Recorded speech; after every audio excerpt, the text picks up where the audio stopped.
it's Drew Bentley here with Learn Guitar with Drew, and today we're going to be taking a look at the classic song Imagine by John Lennon. But first, hey, thanks so much for checking out this video. Please hit that subscribe button down below and click the bell for notifications. Also, in the comment section down below, you'll find my websites and other guitar good stuff. Okay, let's zoom in here and take a look at how to play this song. Start simply enough, C chord, and then F chord, just kind of back and forth. 1, 2, 3, and 4, and 1, 2, 3, and 4. So if I were to play this in the simplest version, I could simply play that with whole notes, or I could try to strum it, keep a beat.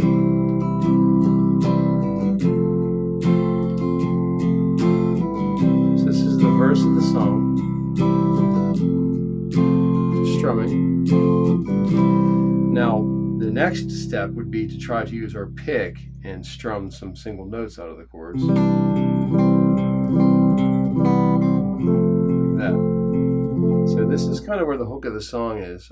John Lennon does a great job and creates this amazing hook by playing notes moving through the chords. So the notes are...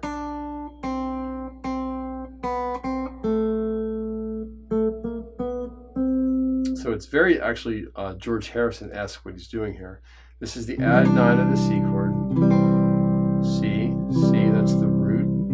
That's the major 7 of C. Back to the root, and then the third of F. Then he plays third. This is a passing tone, this is a passing tone, and that's back to the root. This passing tone here, this sharp 11 chord is really cool. It's like a Lydian sound. So now we have...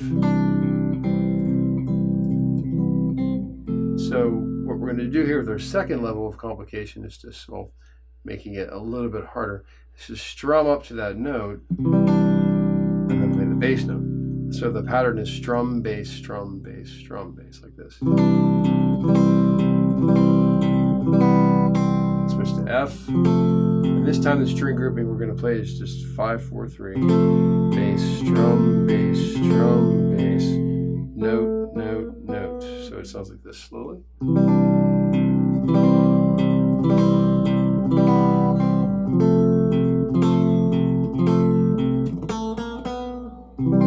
Okay, so the next level would be to hybrid pick with your pick and fingers.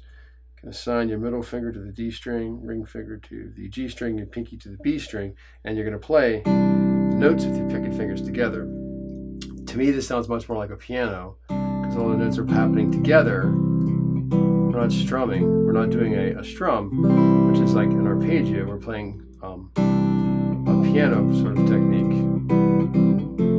Sounds more appropriate to me. But if I were playing this in a crazy club full of people, I probably would just go ahead and strum the chords. Depending on how ruckus things were, I might just bash the actual chords themselves. Or maybe be a little more articulate, play this. Or if I'm playing in a quieter environment, a little more intimate sounding when you do it as a piano technique. Okay, so that's the intro of the song, and also the verse of the song. After we do that twice for the intro and 4 times for the first verse, there's a pre-chorus, and it goes F, C over E, D minor 7, minor 7 over C, full G chord 2 and 3, and C over G to G7. So slowly, that's a big F chord. C over E. Now this is a rare occasion where we play the bass note below the C chord because the piano goes F to E, and we can assimilate it on the guitar by leaving the E string open. D minor 7 looks like an F with an open D string. Add this note at the base of the D minor 7 chord. Folk G, fingers 2, 3, 4. C over G looks like this, and then this. So that sounds like this.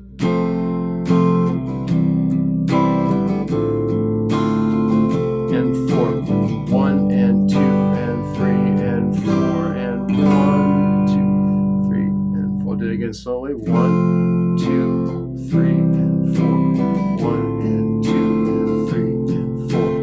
1, 2, 3 and 4 and 1, 2, 3 and 4. Back back into the second verse. So on the second verse, it's the only time in the song that he doesn't play that D note first. Instead of going, it simply goes, you'll hear it. So it goes like the first time, and then the second time. Okay, so we do the verse 4 times, just like before. You can strum the chords. You go up in chords. You can do it, the hybrid picking thing. You can do the strumming picking thing. Whichever version works best for you, for how you want to present the song. So then we come up to the chorus part of the song.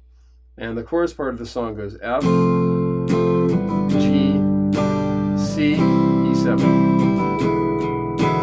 1, 2, and 3, and 4, and 1, and 2, and 3, and 4. 1, and 2, and 3, and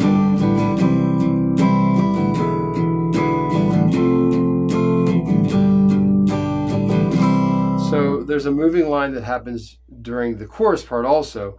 It's you'll hear that when he goes, oh,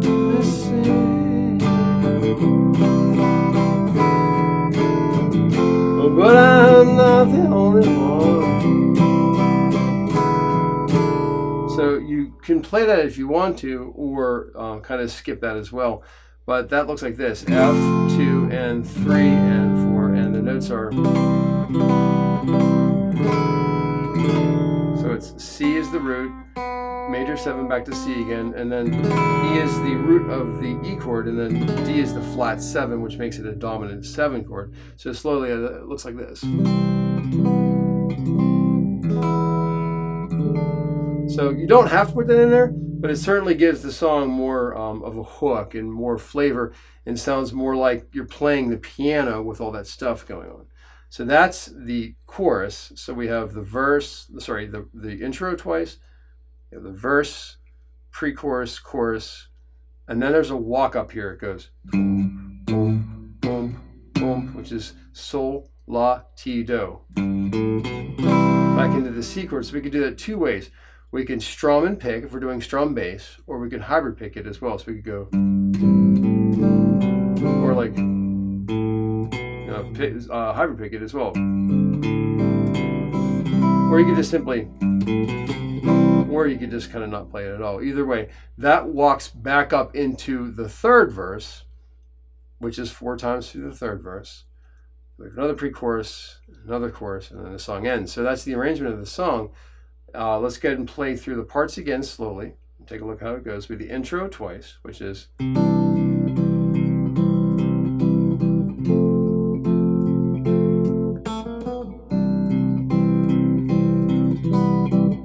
So the verse is the same thing. If you're going to strum, it would be like, imagine there's no heaven. Easy version.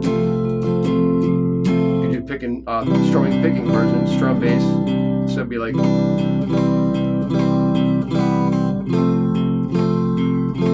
Hybrid picking version. Whatever is best for you. And above us on the sky. Pre-chorus. C over E. Sky here. 1 and 2 and 3. Beat 4 and 1. 2 chorus 3 and 4. Without the little notes, with the notes, sounds like this.